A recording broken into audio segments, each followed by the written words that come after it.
Hi, very good evening to you. It's Jim from maverickstar Observatory.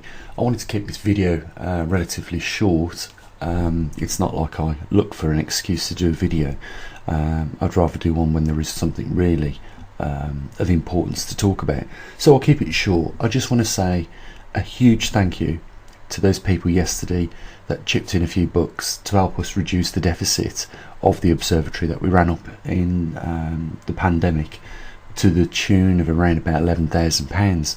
We have managed to reduce that down to just a little over £7,000, and we have, as you guys know, a little over a week left. You know, there is 32,000 people subscribing to this, and I would like to think that there has been more than just a couple of people that thought there was value in what we do here. You know, we don't just talk on YouTube. We've got a website which is updated every single week, and you know, we collect data every 3 seconds here at the observatory, day and night. So you know, we've got a week left. You know, we don't want to change what we do and how we do it, and we'd love to improve, you know, the amount of data that we collect by including Russia and Brazil and South Africa next year. And you know, it's always been the same deal. I can't do it on my own. I can give my time. I have given my own money. I need your support as well at this point in time. Maybe next year it'd be worth looking maybe at getting some corporate sponsors from some of these other organisations that donate money to, you know, good causes like ours. But the only other thing I wanted to just talk about, other than that, and there is a link down there if you want to help, is the doomsday clock. We're 100 seconds away from, you know, a major global catastrophe. And as you can see, I've highlighted there the two main risks, which is a nuclear risk and a climatic change. We are already facing that climatic change, as you guys know.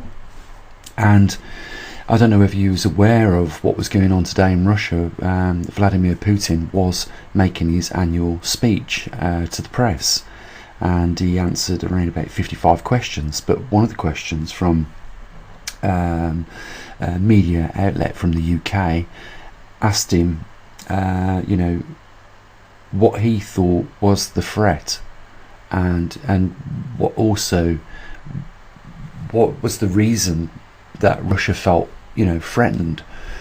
And I have to say, I did watch it for about an hour and a half, and I'm by nowhere means, you know, a Russian sympathiser, nor am I any other sympathiser, but I do take on board what he's saying. Now, I don't know if you've been following what's been going on over in the in Ukraine at the moment, with the massive build-up of Russia's armaments and over 100,000 troops. But what Vladimir Putin said today is it is time to put something in writing and reassure us that you are not, you know, strategically, you know, planning in the near future to attack us. He said we pose no threat to you in the West, and we would even consider being an ally. But when you're parking missiles on our porch, then that is alarming. When you said verbally that you wouldn't do that, this is what his words were. Now, NATO have expanded their missile defence 5 times, according to Vladimir Putin, and he is no longer prepared to accept the Ukraine as one of NATO's extended arms in, you know, being filled up with missiles from the West as a deterrent against Russia. And of course, that is why Russia has put their armaments on the border of the Ukraine, because they are just waiting for NATO to do that. And heaven help us all if that is the case, because this will immediately, in my view, spark a third world war, and it may well be a nuclear and biological warfare scenario. So, you know, we're all tonight sitting in our homes. Hopefully, you know, we're getting ready to enjoy the Christmas festive season, and you know, we're all nice and warm and cozy. But You know, for a lot of people out there, guys, like in the Philippines, like in Canada, like in Europe this year, that have had their lives devastated by climate change, you know, it could equally change for us. And I say it is just a matter of time, and we are very lucky to have avoided any scenarios yet. But you know, I think Russia's being very serious with their provocation right now in, you know, that massive military build-up on the border of Ukraine. You know, I think we are down to the last moment here of their patience.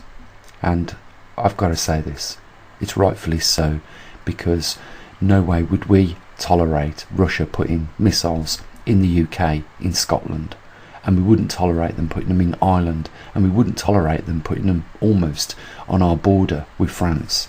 So I completely understand that. And you guys over there in America that follow us, you know, it's a Cuban Missile Crisis. How did you feel when the Russians were proposing to put nuclear missiles in Cuba, you know, not too long ago?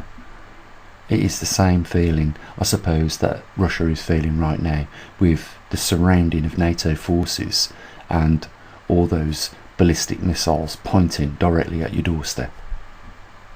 You know, these are shocking times. Is the only way I can explain it. It is very shocking what I am witnessing in my life, and I dare say it's the same for you. Things are getting worse. And, you know, according to these scientists that have prepared the doomsday clock to 100 seconds before midnight, see exactly how close we are to a total global catastrophe. One other thing I would like to say is, you know, there is a cycle of events.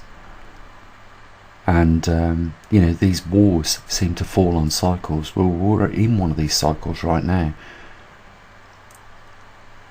And you know, that can be coincidence. It could also be synchronicity. Maybe after, you know, a certain amount of years, like 85 years has passed, you know, the people of last World War are no longer here to warn the younger generations of how you know, catastrophic and disastrous that was for people living in those conditions that had to live on, you know, food stamps and things like that. You know, I don't want to ever see a day where we return to that and we witness millions and millions of people die. The world is already in a catastrophe with regards to, you know, the cycle of things that are happening right now. The magnetic pole reversal, the grand solar minimum, and then a returning to a glacial period.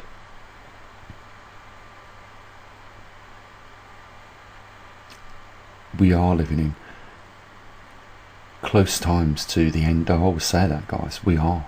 There is no two ways about it. We are so close. And I think I'll leave it there, guys. The only other thing I'll say is there is a link down there. We have around about 7 or so days left of this year. You know, I'd hope that, you know, there'd be a few more people that would, you know, help support what we do here. And the only other thing to say is, you know, take care of your loved ones. Enjoy the festive season, and I'll say what I usually do. Bye for now.